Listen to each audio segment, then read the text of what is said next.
Everybody ready? Come on, let's go. The RICK THORNE SHOW! Let's go! The RICK THORNE SHOW! Let's go! Yo, what's up? Welcome to the show. I'm your host, Rick Thorne. On this episode, I'm super stoked because it's longtime friend, legend. I don't even know where to start, man. I love this guy so much, Mr. Mat Hoffman, the Condor. What's up, Matt? What are you doing? Yo, T-Bag, in effect. I always liked the nickname T-Bag. I always did. I still do. Makes me feel Oh, cool. Yeah, that's just between us. I forgot. I'm sorry. I mean, Rick Thorne, how are you doing? No, you can call me T-Bag, bro. It's all good. I want the world to know, baby. What's up with you, brother? How you been? Yeah, I'm good. I feel like I'm always in a state of healing, but right now I'm feeling pretty good. The weather's pretty cold, so it's keeping me off my bike. But it's making me kind of focus on other things that I've been putting off, so it's good. It's good. How cold is it there in Oklahoma right now? It's freezing. I mean, I got this morning. It was like in the 20s or something, but it's supposed to. It's this time of year in Oklahoma. It's just right where the highs and lows just collide. So that's why we get all these tornadoes and crazy weather. But one day it could be like 70 degrees, the next day it could be like in the teens. So it's supposed to bust back up into the 60s tomorrow. I remember living in the Midwest. You get those days where you're like, sweet, I can go ride, and then you get those like 2 or 3 weeks where you're like, bummer, can't ride. You know. Yeah, all my fun kind of revolves around the weather, because either jumping out of planes or jumping off ramps. But it's good now because whenever it gets bad, I've got some other kind of aspirations with painting and stuff. I can just kind of lock myself in a room and wait till the weather changes. So that's a good way to chill myself out a bit. Do you miss that? Well, I'm sure you do. Remember the indoor warehouse ramp you had, dude? That was so sick. Do you miss that indoor ramp? I do, but when I think back on those ramps, I'm sure I'd get used to them again, but ramps have changed so much that I'd have to rebuild it. No, well, no, not the. Well, I guess I worded that weird, but like not the ramp, its size, just being just having an indoor place. Yeah, man. Yeah, I think it's like whenever you have an indoor place, you kind of just maybe take it for granted a little bit, but also I enjoy being outside. I enjoy like looking and seeing horses walking around, or just which is kind of a strange element to have next to a vert ramp. But where my ramp is, it's kind of like I don't know. It's like a little zen place. Whenever I was inside, I mean, it was awesome because you could ride any time, but you're always indoors. Like you never go outside. Right. So it's having a ramp outside. It kind of forces you to get outside and just, especially just feel better that way, I think. Yeah, no, it does. I agree with you. There's nothing like being outside riding a ramp rather than being indoors. Just that cold weather, man. It's hard to take the breaks. This time of year.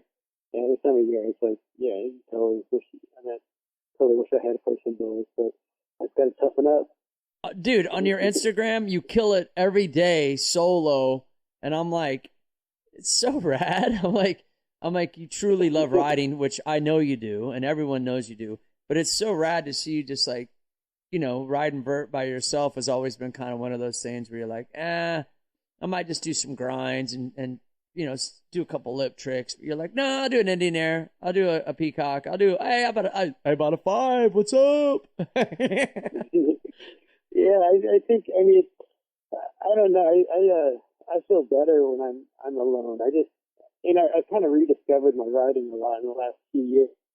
Like, whenever, I guess it's been a while. It's been probably like 10 years ago. I got hit by a semi truck, and that took me out for like 4 years. I didn't think I was ever going to be able to ride again. The first time the doctors were saying that, that I wasn't going to ride again. And, you've been there. You get that from all the doctors, and you're like, yeah, right, I'll show you. But this time, whenever they told me that, I'm like, fuck, I kind of believe you, you know, like it took me 5 years to get control over my arm, but it was partially paralyzed.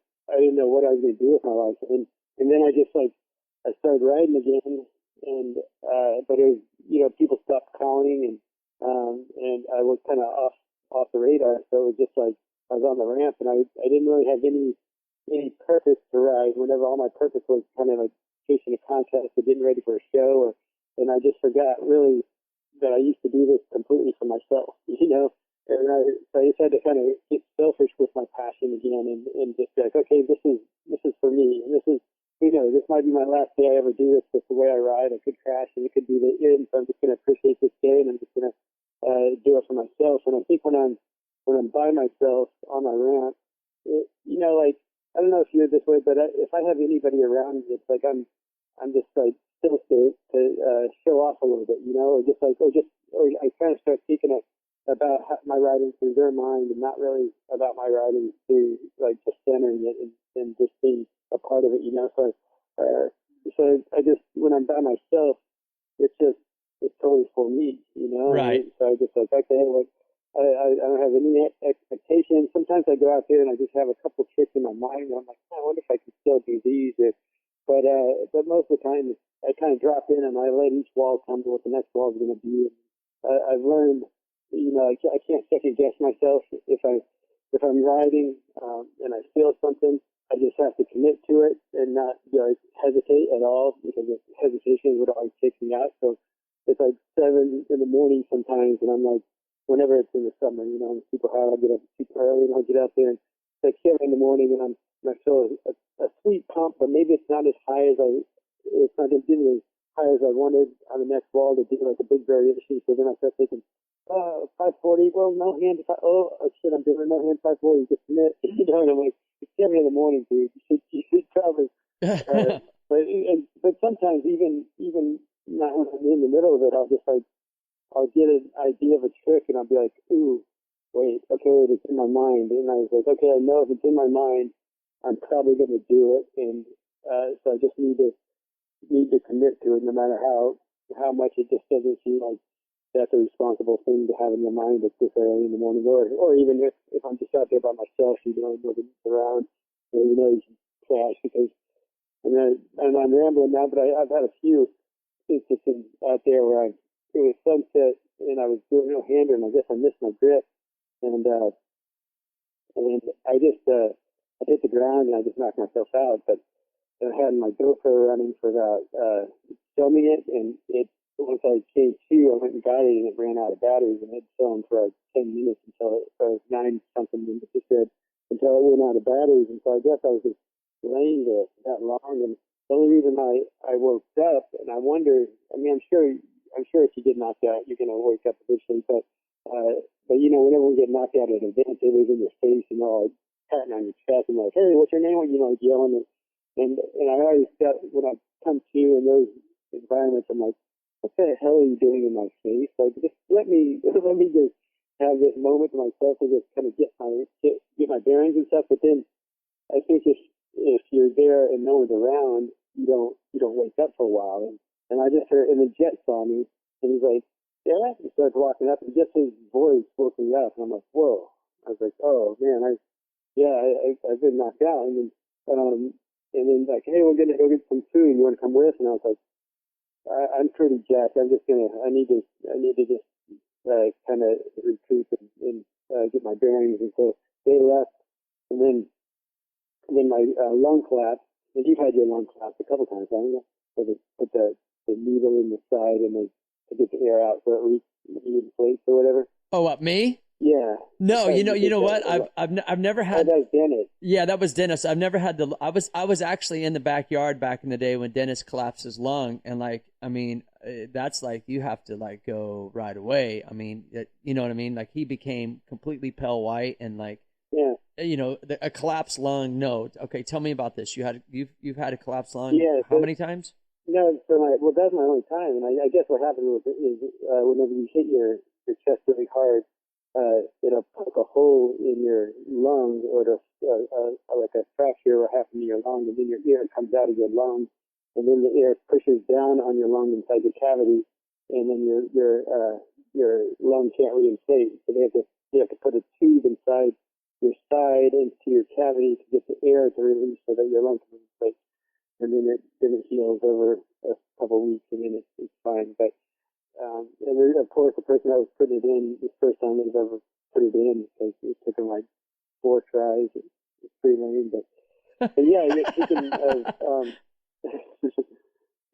just kind of rediscovering riding and just kind of figuring out why you do it again. You know, I feel lucky that I hurt myself so bad, or I got hit by a semi truck, because it made me stop taking advantage of any idea of riding, or just, you know, I was lucky I was able to make a living off it or make a career off of it. But really, in the end, I would have been bummed if I forgot why I did it. You know, like Exactly. And I'm kind of going like, why do I? You know, like I know I'm going to get injured, and it's not maybe, it's definitely going to happen. And so why do I keep confronting, or why do I keep doing this? You know, but then I think it's almost just that in itself part of why I do it, because it makes you get up and face your fears and just take it on, and it's like when you're done, and you survive that session or something, you're just like, it's like this accomplishment that only you know, that it's only for you. No, it didn't affect anybody else, or it didn't really change anything else in the world, but it was just something that you took on and you made happen. And so now the rest of the day is kind of like extra credit. You know, like, Yeah, totally. I feel real lucky with my riding now, because I can, you know, I feel like, you know, it's like whenever we first met, I think I met Dennis when I was like 12, and you shortly after. You know, 'cause Yeah. I think then my dad tried to hire Dennis to come down to teach me how to ride or something. That's so That's rad. what Dennis tells me. It could be, he could be bullshitting me, but yeah. Yeah, dude, you got to find where the reasons why you do what you do. I mean, we've been in it a long time. I remember meeting you 1985 Tulsa AFA contest. You went up and did a switch hander, dude, on this quarter pipe. And I was sitting, that's when it was a wedge ramp and a quarter only, and I was sitting on it, and you had a full chest plate. No one was rocking that full chest plate, right? And the full face helmet, and I was like, who is this dude? You came back to the wedge ramp, you know? I said, hey, that was sick. And you're like, thanks. I had no idea. We become friends or whatever down the road. I don't think I've ever known the reasons how you got into BMX or why you started riding. Yeah, you know, I'm the youngest of 4. I have 2 older brothers and a sister, and so my oldest brother was into motorcycles, and then I got me into motorcycles, but so I used to race motocross when I was really young, and then I don't think my mom really liked motorcycles because the track was so dirty and stuff, and you just get cakes full of mud if the weather was raining or something, you know. So I didn't really get a whole lot of support with motocross. But then I was kind of more into doing jumps and just styles, and everybody on the track would get pissed at me because I'd want to jump everything and not just stay low and race. And Awesome. and so then I saw like a whole sport that evolved around doing tricks and jumps and stuff, and so that's whenever I just kind of traded my motorcycle, got a bicycle, and just started riding. And my brother is into riding, and he got kind of more into skating. And yeah, like my uncle is a carpenter, so I broke out some BMX action plans, and he helped me build a ramp. And then my other brother Todd was super talented. He could kind of do whatever he wanted, and so he learned how to drop in right away. And I was like, whoa, how do you do that? And he's like, here, I'll just kind of hold you in position, and you just kind of get a look of it. And he was just kind of trying to trick me to where he was going to get my trust, and then he was going to let me go, which he did. And so he let me go, and I was like, oh shit, I was going to crash. And then I held on, and I rolled out of it, and I was like, whoa. And I think that moment of just like, I totally feared that, and I didn't have any confidence that I'd pull it off. And my brother was trying to just prank me and make me crash, but I pulled it off, and I was just like, it was just kind of like a moment in my life. I was like, well, what else can I do that I don't think I can do that? And I just wanted to do everything that I was scared of, and I just got into riding, and then I said it just kind of changed my life, and I just kept going. So that's a rad story. So from that moment on, you realize like, hey, like some, face your fears and like, whoa, I pulled it off. Like, well, I love that feeling because riding's about a feeling. And I kept riding. I kept dropping in, and then my seat post was too high, and I got caught behind the seat, and it was the first time I just knocked myself out. I don't know how, and again, I was by myself. I don't know how long I was there unconscious. I woke up, and it was the first time I've ever come to, and I had amnesia. I didn't know what was going on, but I just had tunnel vision, and I just had one little hole in my eyes that I could see through, and everything else just looked like fumes. Has that ever happened to you? Well, no, not so much like that. Usually when I get knocked out, I'm like, I wake up and I'm like, what just happened, man? You know what I mean? Yeah, it's weird. I woke up and I'm just like, whoa! I just had these little holes in my eyes, like my vision. I just had two holes that were pretty clear. I could see through them, and all these there were just gas fumes all around that I couldn't see anything was blurry. And I was like, what is going on? Well, how old were you? I was probably like 10, maybe. You started going really big, like airs and everything, around 12, didn't you? Yeah, about 12, 13. I guess because I was riding bigger ramps though too. Because I did a demo for the local bottling company, and we got sponsored by Mountain Dew, and they would give us free bike parts if we did shows at different grocery stores and stuff. And so we're like, okay, we gotta build a portable ramp. So my dad helped us find someone that could manufacture a metal ramp that we could bring with us. But the guy's like, it's impossible to make a transition 8 feet, because that's what we were talking. He's like, I can only make it 9. So I thought, okay. So we ended up having a 9-foot ramp. At that time, that was a huge ramp. So I guess I don't really think that had, I don't know, maybe that probably had something to do with me learning how to get big ears quicker, because if you have a bigger ramp, you can get a lot bigger air out of it, or go faster at it, or whatever, so you Right. learn how to charge it faster. So I don't know, maybe that's why I got to go high. But I just like to go high, and at the time you didn't really know what everybody else was doing, because you didn't have phones that told you like what happened in the world of BMX today, So it was like I thought everybody was going high. yeah, that's awesome. Yeah, you didn't have phones telling you like what tricks to do, what to buy, how to look. You know what I mean? You actually, it was actually called freestyle. I'm going to talk about like, the times where we were doing, all those state fair shows and how the sport, like, the sport peaked and then it dropped, and then you kind of took over. You took it in your hands, which I totally respected, the BMX contest and keeping it alive. That was around like what, 1992 or something, or 91, 92. Is that when you started doing your contest series? Yeah, I think the first one we did was at Jeff Clark in January of 92. But you also came out with Hoffman Bikes at the same time. Yeah. Because it was kind of like I think I was lucky to kind of get the end of that gravy train of like popularity of BMX and everything. But then I also learned from that you can't really trust the direction of your life and your sport and your passion with companies, or with like people that are in it for the business. And so like all business like aspects of our sport vanished, it seemed like, in 1989, 90.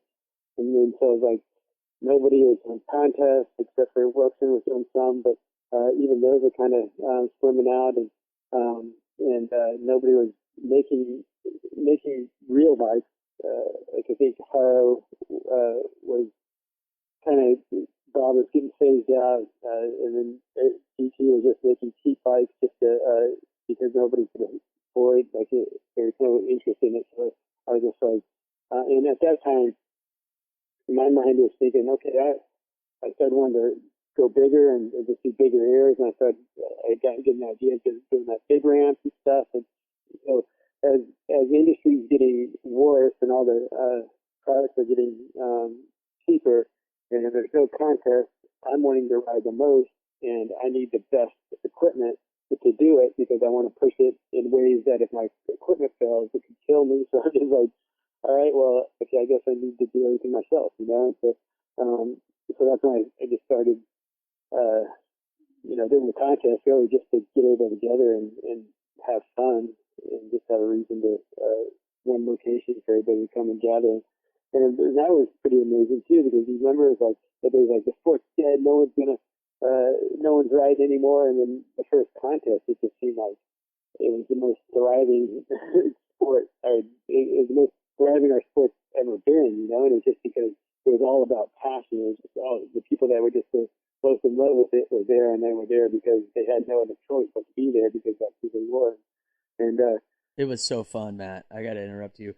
That contest in '92 at Jeff Phillips was so fun. Like that energy, it hasn't been energy in a while like that energy. You know what I'm saying? Yeah, and like Jeff Phillips, he really changed the way he totally changed the way I perceived riding or how I rode, because whenever I went on the watch Impact Tour in '88, I was totally like AFA style, where you just write tricks out and memorize these tricks, and then you drop in and you try to recite this line that you have in your head, and you never do it right because you always bottom on one wall and you can't do the trick that you want on the next wall, so you just get frustrated and you fly out always frustrated. And then whenever I watch Jeff skate, you drop in and you end up, when you do shows with someone every day, you memorize their lines, you know what everybody's going to do. And Jeff, he would always do something different, and I was just like, dude, how do you come up with your lines? And he's like, I just let each wall tell me what the next wall is going to be. And I was like, what? And so he just dropped in, just go with the flow and let it create itself. I was like, that is amazing. So I started trying to do that. It just felt like I made something. I created something. I didn't recite something. I just let it happen. And so when I'd fly out, I'd feel better about my runs than any other run I would try to recite, because it's like, I just let it be what it was, letting the flow tell me where to go and not trying to manipulate it by writing a script and trying to tell the flow you have to follow the script, I know exactly what you're saying, because I was at those AFA contests too, and in the comparison to, not that they were bad, it was just a different vibe, and it was a different time. But when you look past just what that contest series and what you had to do to be good at those contests, and you say, oh, look how flowing you could be, Jeff Phillips is a great one to look at to say, dude, I want to flow like that dude. You know what I mean? Because he was rad. Yeah, and he was back in those days. It was like there's always that skater biker vibe still, and so Jeff and I were great friends, and so that's why he let me do it. The first CF contest at his park in Dallas, and it was pretty funny. It was. Here was that one guy from Scotland that worked here that was so stressed out, and just calming him down. Hey, just don't worry about it. Just I think his name was Billy. Yeah, and I also remember when Psycho didn't he like go through the restroom ceiling trying to fly out on the roof or something? It's like, yeah, we'll have these little bikers come and do their contests. They say, no, we're raising hell. They're like, what the hell? But part of them are probably like, these guys are rad, Yeah, Psycho. I was like, oh man, really how to show my public relations right now. I really have these guys all happy and letting us do whatever, and like, oh, okay, well, sorry about that one. Yeah. Bill me, bro. Yeah, no, that time was that was a cool time. It was definitely a time that cherished forever, and those that were there know the feeling. But you took things in your own hands. Not only you had at the time the contest, the bikes, but also too you built your own park. You had your own shows on the road, which were like the best shows. No one else in BMX was doing half pipe shows that not at the level that you were. And then you started to do the Big Air. Remember we went to California for that Stuntmasters show and we hung out with that Johnny Airtime dude? Oh, you were there. That's right. Yeah, wasn't that? Man, that's part of that whole story. That's cool. Yeah. Yeah, I never talked to you about that because you're the only one that's probably witness to that. I remember sitting at that diner with that dude, and those people listening, Johnny Airtime was like a pretty rad stuntman at the time, and he invited Matt out for this show called Stuntmasters. And would you 360'd like what, 3 burning cars or something like that? Is that what it was? Yeah, I was supposed to do a backflip, but I was like, I don't know if I can do a backflip over 2 times. Yeah, at the time, doing backflip. either way, it was still rad. And so, anyways, to listeners, I went out there with Matt because Matt hooked up some deal for me to do some like Japanese network show or something where I had to put on a snorkel and ride through a car wash. And I thought, like, I'm in California. I'm wearing spandex with the snorkel and a mask riding through a car wash. I'm hitting the big time, baby. And then Matt's 360 and 3 burning cars, but I couldn't help but like, dude, I suck. But so we're at this diner, okay, everyone listening, and so Johnny, he starts talking about like you and him both start talking about doing this Big Air, and all I remember was you guys sketched it out on a napkin. That's all I remember. Yeah, see, what I was thinking is like I sketched it out. So I was thinking of I wanted to get a lot bigger here, and I was just like, okay, I had the number 20 in my head because I could get 10 foot pretty easy. So I was like, I want to go 20 feet or more. And so I thought, okay, so how I proposed it is I thought I'd make a 10-foot ramp with a step down into another 10-foot ramp, like a 10-foot step down. So I could do a 10-foot air into a 20-foot drop into this other ramp. And then Johnny was saying, he was like, you couldn't take the G's, you would just collapse. And I'm like, oh, that's G's, okay. And so he's like, yeah, because see, the thing with Johnny, he was a kind of major master, you know. He would figure, you remember that one jump, he figured out how to jump like 180 feet or something ridiculous and have another pickup truck drive, like he would hit the ramp at like 90 miles an hour or something, and then jump and have a pickup truck going 50 miles an hour and drive under him, and then he'd land in the back of it. And he would just figure all these like the physics of everything, you know, like with how much the wind was, how fast he needed the car to go, and he'd do that with a train that would be coming at a ramp, and the train would hit the ramp as it's taking off, and he'd jump over the train.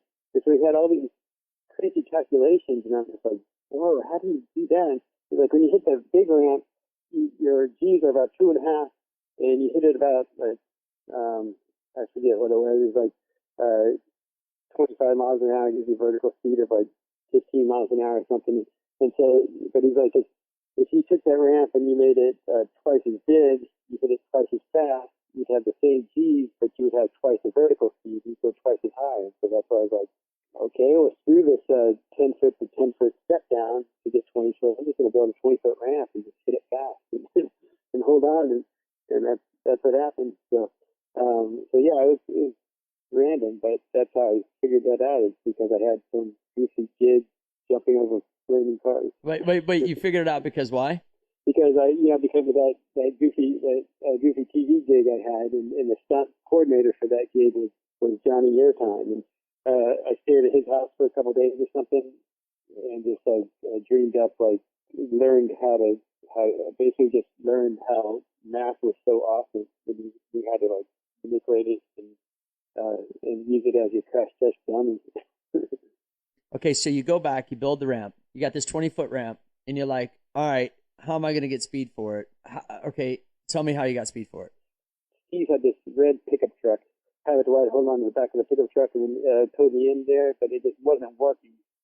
And as we were doing this, right on the side of the road, and there's this guy kind of pulled over with his motorcycle. He's like, "What the hell are you guys doing?" I was like, I could really use that motorcycle.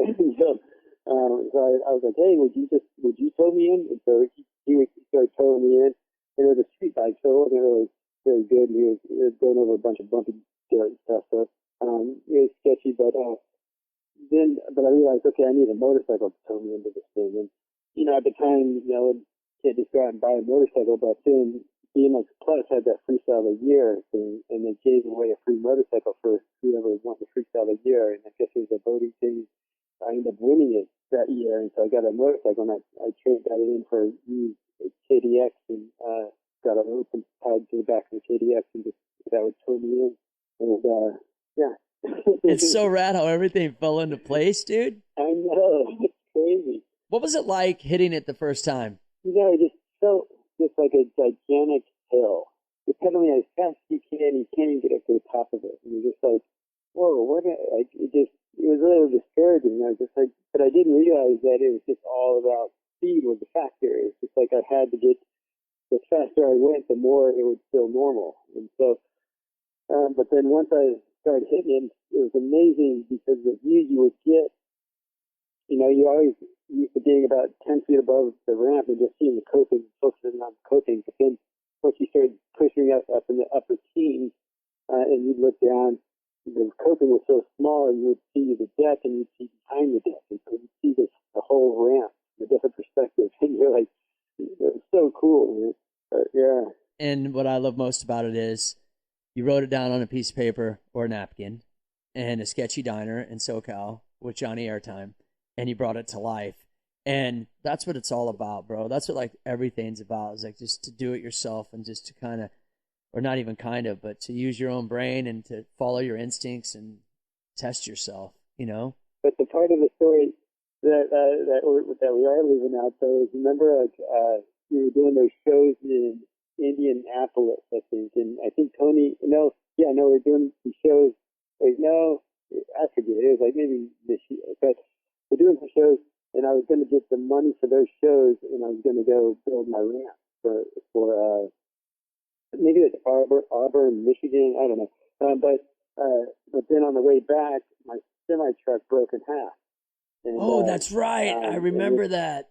And then it just like, and so I'm driving the semi truck, it breaks in half, and then I'm just looking straight up in the sky, and then the two big gas tanks that have 350 gallons of diesel just drag on the ground until they drag holes in the gas, and then the gas all leaks out, goes down this ravine, and the cops come. I don't even have my license to drive this thing, and I just get all these tickets, and then I get all these fines that I have to get environmentalists out there to clean up this mess. It just took every dime I had, and so I was just like, man. So I got back, and I was just like, man, the dream isn't going to happen. And then you had a friend, and he needed a condor, or he wanted a condor, I think, and you're like, hey, if you can bring a condor, he'll give you a plywood. I rented a U-Haul and then gave him a condor when he loaded up my U-Haul with plywood, and that's how I built my first ramp. Dude, it's so rad. And I remember all of it, bro, like it was the other day. And I also remember being in the rain on the side of the freeway in the middle of wherever, okay, taking these huge like tampon looking pads and soaking up gasoline, putting it in a barrel, closing the barrel, and then me and Steve Swope rolling them up the mud to the top to help save money, because we're like, well, we're standing here in the rain with nothing to do. How much would it cost? Well, what if we help? Would that cut costs? The dude's like, sure. I'm like, Steve, grab them tampons. Let's just start soaking up this gas. We got to get home. And I think I went all the way back home from Indiana in the back of a U-Haul truck with it closed, which was like being in solitary confinement. It was nuts. I was like, I think when I got back home, I was delirious, bro. I was like, where am I? Oh, man. No, like I was in the back of the car. People listening, I was in the cargo part of the U-Haul, like where you close it and lock it and go, best of luck, buddy. And then you're like, it's stuck back there. Rad life. And like this, you know, and these are the type of things that, like, I don't know, man, this makes what life fun, you know, like, you know, people see the peaches and cream, but it's like, yo, you have no idea what it was like to be out in the rain soaking up gasoline. Okay, let me tell you something. But you would never. I mean, I don't see how we would ever get away with that. Because you remember, I mean, I was driving a semi truck around the U.S. I was 18, didn't have a license, and you remember that one time that I tried to go through the Holland Tunnel and I couldn't fit, so I had to back up, and it was like they had to shut the Holland Tunnel down so I could get out of there, and then and then they were just so pissed off and and just mad that I would even try that. But they didn't even give me a ticket. They just wanted to get me out of there so they could get back to business, you know. And so they didn't even check my license or anything. I was just like, oh, sorry. And then, Yeah, sorry. Oh, by the way, how old are you? Do you have your legal permits? Don't worry about it, Tony. Just back it up. Hey, move the fucking cars over here. Let them out of here. Yeah, come on, let's go. Keep this tunnel moving, huh, Tony? Yeah, it was crazy. We had no idea. We just went for it, right? Yeah, but I just wonder. I think times have changed. I don't think we could get away with the way we lived and just how we just kind of was. It was like every day it was like, fuck it, that's what we want to do. We're gonna do it. Yeah, I think we might be have started a little bit of time if we did it in this era. Well, yeah, because people would say, oh, the first thing they would say is like terror act in the Holland Tunnel blocked with a semi, and then you'd have like, you know, you'd be like, dude, I'm 18, I ride BMX, bro, I'm like the Condor, what's up? I got flares on my semi truck and 215s in the back. Tonight on CNN, breaking news. AKA the Condor blocks the Holland Tunnel and a semi truck. What's in the back on the next Wolf Blitzer?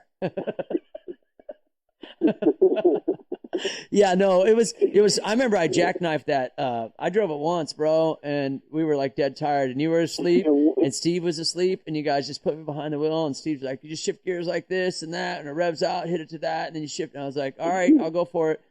And then I saw this bridge that said like 12. I don't know, what I just look, man, I just thought it wouldn't fit, you know what I mean? But I didn't realize that it would. And like, I hit the brakes and jackknifed that shit in the freeway. And Steve's like, what the hell? And you woke up like, darn. And I'm like, I don't even know what I'm doing, man. Like,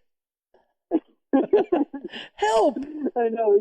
We give you like a maybe a 45-second lesson on how to drive a semi truck and go to sleep and then wake up surprised and crash. And I'm like, well, see, I did that on purpose so I wouldn't have to drive it anymore, bro. No, I'm just kidding.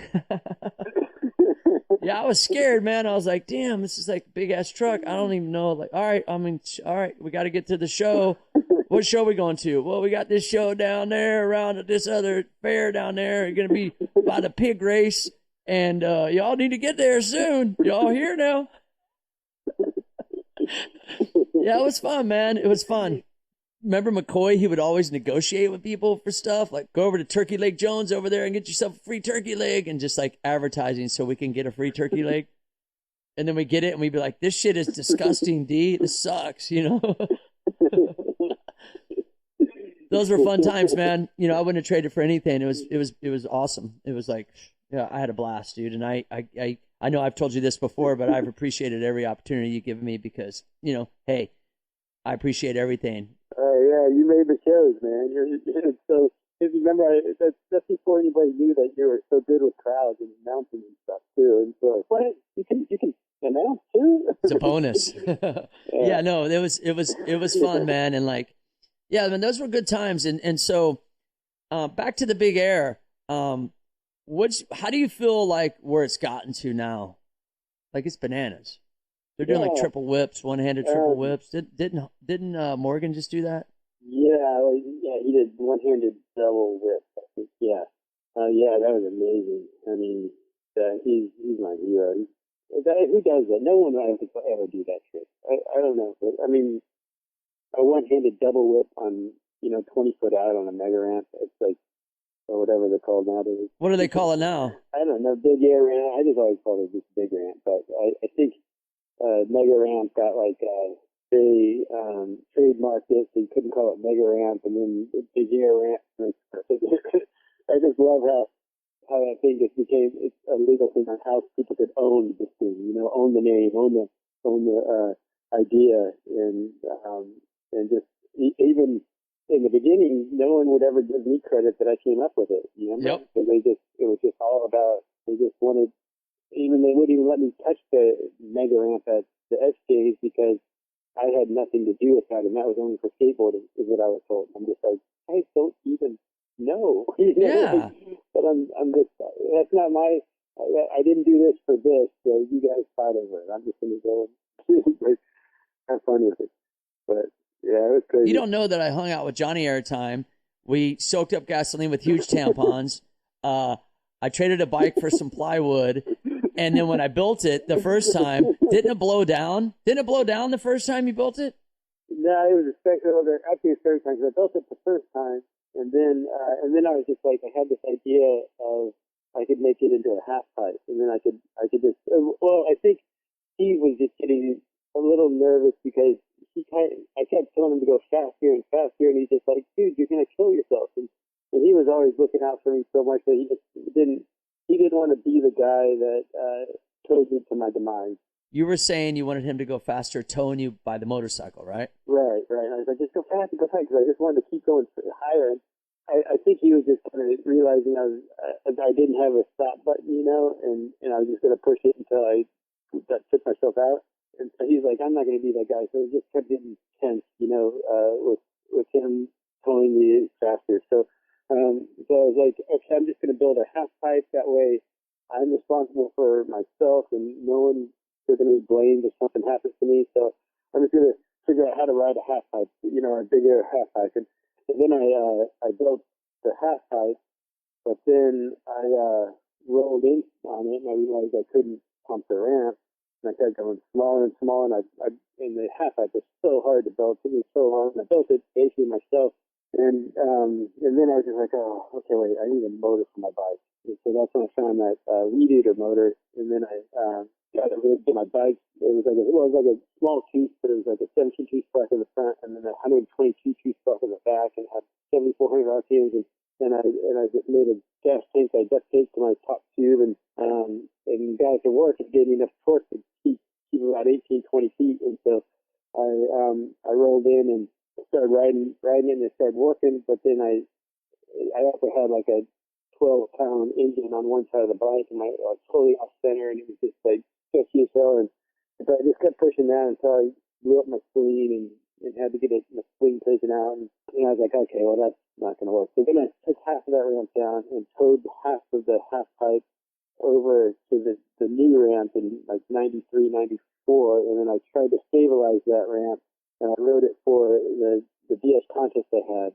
And I did that show 94 on it, but it was so wobbly, and it really, I towed it with a tow truck over a 21-foot ramp over to, my friend had a tow truck, and he's like, oh, yeah, you see if that works. So I towed it over to where it was, and it was pretty sketchy, and then that's why I think that one blew down.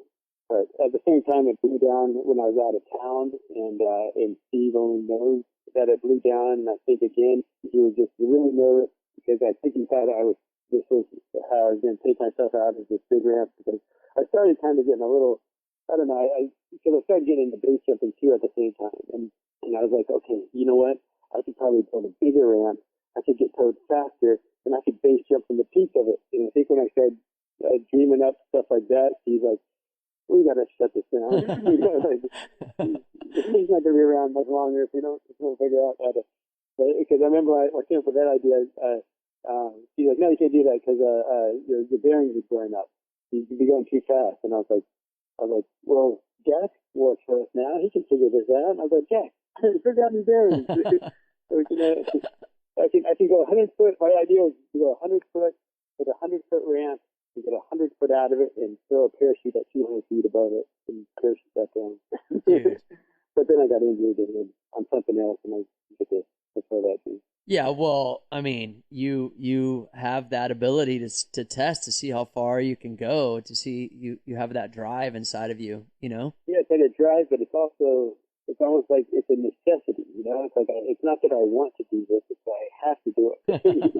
Get ideas like that of a big ramp or just a trick or something. It's not like, okay, if everything's good and I feel like it, then maybe I'll do this. No, it's like an idea gets in my head. It's like, oh my gosh, I have to do this. Like I think that's how you evolve, and that's how you innovated, because it's not because you want to, it's because you don't have any other choice. So I wanted to talk to you as well about your art. I mean, you got into art really heavily, a lot into painting, and this is a side of you that I never knew existed. Talk to me about how you started getting into that. Yeah, it was mainly because I was injured and I needed another outlet. I always kind of liked to paint and stuff. I never realized that it kind of gave me the meditation that I need like when I ride, it just demands my focus, and so I have to just meditate, and everything else disappears except for that moment. And that's what I love about riding. But and luckily, I discovered it in painting, because it's just like riding. Because I painted, I did over like 130 commissions last year of paintings, and but I still, every time I start one, I'm just like, I don't even know what I'm doing. Like, this one's going to prove, it's finally going to prove I don't know what I'm going to do. I don't know what I'm doing. So, but then you just have, but it's like riding. You just have to go for it, and then just like, sometimes you can't visualize the whole painting, or you can't when you're riding, like visualize everything you want to do, but you just have to hold on and just problem solve, and just like, main thing is get started and make yourself go for it. And so that's what I love about it, because it's intimidating, and it's kind of scary, and it's like I just have to it kind of makes me, I can use those same things I learned from like dropping in and doing something, a trick that I don't know if I can do. It's like I can use that same mindset, like dropping into a painting and figuring it out, and it's like and then once I drop in, I get focused, and everything else disappears, and after about 4, 5, 6 hours, I'm like, oh, okay, that's what I wanted to paint, and there it is. Okay, cool. Awesome. So yeah, it's cool. So I can at least say that's something when I can grow old with now, and I don't, because I was always worried about, when I can't jump off things, or I can't jump out of things, or ride my bike off things, or up, like, what am I going to do? I'm just, my mind is going to freak out. And then now it's like, oh, okay, well, I never thought I'd find a real passive way to like make my mind kind of chill out and relax and focus. But I did. So Yeah, I'm stoked for you. It's committing to, committing to your painting is like committing rolling in the ramp. I feel BMX has taught me that I could accomplish anything. Do you ever feel that way? Like you say, oh well, I did that on bikes, like, and people always told me, don't do that, or what are you doing, and in your head you're like, I think I know I could do this. Something's telling me I could do this and create this. It's really helped me along the way with a number of things, from being a parent to working on my car to anything. I think back, I'm like, well, if I could spin a 5 on vert, I could do this. You know what I mean? Like, you're like, oh, do you feel the same way? Do you feel like that? Yeah, totally. And if it doesn't work, it's like, I think riding has taught us that you got to get up and try it again. And if you might fail 10 times. You might even have to it might take you 6 months to get better, to try it again. But just keep doing it and keep trying it, and you're gonna get it. Just don't ever give up, and don't ever be scared to fail. I mean, I don't know. I hate when people, because I know it's cool talking about stuff like this, because it's like you can say the same thing. Like, whenever I fall in front of a crowd and they're kind of embarrassed for me, like, oh, are you okay? I thought you should be embarrassed that you fell, and I'm like, what? No, that's what I do. I fall. I look forward to the next time I fall, because it's going to teach me a valuable lesson that's going to improve myself. I'm going to be able to improve my riding, and I just keep learning. But I would never learn if I didn't hit the ground. And it teach me another lesson of how to do it better. So a lot of people, I just think, get scared to fail, and so they don't try, and so they fail anyway, because they never try. And I just think people need to embrace failing. I think riding definitely shows us that. But you said people need to embrace what? Failing. Failing. Yeah, they need to embrace failing. Yeah, of course. Yeah, I agree with you. And taking the chance and believing in yourself. It's just feel really blessed that not only did bike riding teach me about confidence levels and the things I could accomplish for myself, but also I've encountered so many cool people and so many cool events and stuff. It's like, wait, so I want to back up for a second. So you said that you've sold a lot of your paintings. Yeah. But I did like 135 of them, probably more than that. But it's like I was just painting. I kind of wanted to. Well, I was short on jobs last year, and so it was kind of good. It was good to have something where people would pay me for my time. But also, I just wanted to practice a lot and just learn how to paint better. And so I just like, I started taking on commissions and just started paint things that I would never paint. And so it just taught me how to paint anything. And so like, I just started painting a lot of pets because everybody has pets. So I started just saying, hey, I can paint pets, you know, and so I do that, but also would just do kind of whatever, you know, if someone wanted me to paint a picture of them riding, or if someone wanted to paint a gigantic caterpillar for them. Right. So, yeah, I'll paint a caterpillar, you know, but, just random stuff. But I was gonna ask you if you know, could paint me a snail. Can you paint me a snail so I snail? can look at it every day and be like, I'm moving along, Tony. No, I'm kidding. I think that's a huge accomplishment. I mean, it's got to feel good. You know what I mean? Like someone's like, yo, dude, can you paint this for me? Like that's got to be a good feeling too, right? Yeah, yeah, I love it because it's like, and I feel real lucky because I can sit at home and do something creative and challenging, and that is just as rewarding to me as it is for the person that I'm painting it for, and take care of the bills or whatever. Yeah. You know, so, but because I was seriously in a position, I was like, dude, I got to find a job or something, you know. And I was like, well, shit, okay, well, I like to paint, and people have pets. How about I'll just see if people want me to paint their pets, you know. And then it just happened. I'm like, dude, I'm the luckiest dude in the world that I can like, I need an extra job and I get something challenging that's fun and creative, and I get to stay at home in my office and do it. Yeah, and be around your family and cool. yeah, be around. Yeah, that's really cool. Where could I like to plug everybody's Instagrams and social medias, and can you give me your Instagrams and your for not only you but for Hoffman Bikes, and also where people could, if they want a painting from you, where they could find you? My Instagram, I think also my Facebook, I think it's Condor BMX. I should change it to my name. People keep telling me I should change it to my name, but everybody that tells me I should change it to my name also tells me to give them $1,500 to change it. And I'm like, yeah, no. I think that's silly. Condor BMX, but you know, so yeah, it's Condor BMX, and yeah, you can DM me or something, and if you want me to tell me what you want me to paint, or give me some ideas, or send me some photos, and then I'll kind of see how long it's going to take me and figure it out and give you a price. But. Awesome. And then also too, Hoffman Bikes is, you know, obviously HoffmanBikes.com, Hoffman Bikes Instagram, right? Yeah, I think that's all Hoffman Bikes stuff. Yeah, so get through to me on that because I'm doing Hoffman Bikes all. Basically, that's like, you know, 27 years, and I'm just I built a warehouse at my house, and I do everything. I ship all the orders. I take all the orders. I drive to the UPS store and the FedEx store, and I mean it's all solo. Dude.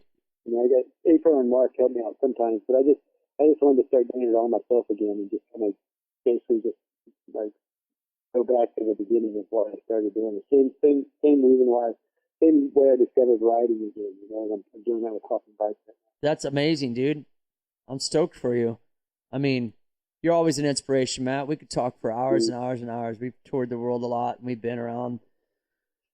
We've done a lot of cool things together, man. And like I said, I appreciate you, and I appreciate everything you've done for the sport and for myself. And I just want to say thanks a lot. You too, so you're such such an inspiration. You got a beautiful family. You take care of them. You still live your dream, and you just make your dream happen no matter how bizarre it is. And it's just always moving, and it's very, very rad. And you're gonna have to I'm noticing that we've been talking for like an hour and a half, so you're gonna have to maybe if you just fast forward, if you just put this on 10 times the speed, and I just we can get all through in 15 minutes. No. This I'm gonna let this one run because I mean, if me and you did a 2-hour-long podcast, it would be interesting because we have a lot of stories. We can go on and on and on. I know we could do an 8-hour podcast, I think. Dude, let's do a podcast blowout. Yeah, dude, this New Year's Eve podcast blowout. 24 hours with Condor and Thorne. Podcast blowout 2018. I got an espresso machine. I can do this. No, bro, thanks a lot for taking time to talk to me, and to all the listeners, thanks a lot for listening.